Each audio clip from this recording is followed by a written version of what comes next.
घेतलेला आहे मी. भगर खराब होते म्हणून भाजून ठेवणार आहे.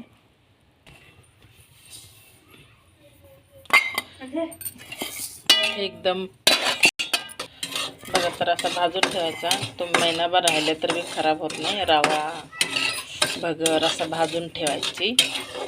मी आता भाजून ठेवायला लागले. ह्याला मला कधी उपास राहते तेव्हा बनवून खाऊ शकते. हे असं भाजून ठेवायचे, मस्त लागते. आळ्या होत नाही, काय नाही, खराब होत नाही, महिनाभर राहते, 15 दिवस राहते. तुम्ही राहिल्या ना असे भाजून ठेवायचे भगरला.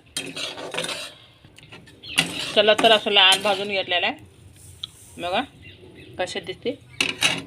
गॅस बंद करून घेते मी. कधी बी एकदम किलो 1.5 किलो आणलं ना भाजून ठेवायचं. खराब होत नाही, काय नाही, वास येत नाही, मस्त राहते. आता थंड झाल्यावर डब्यात भरून ठेवायचे.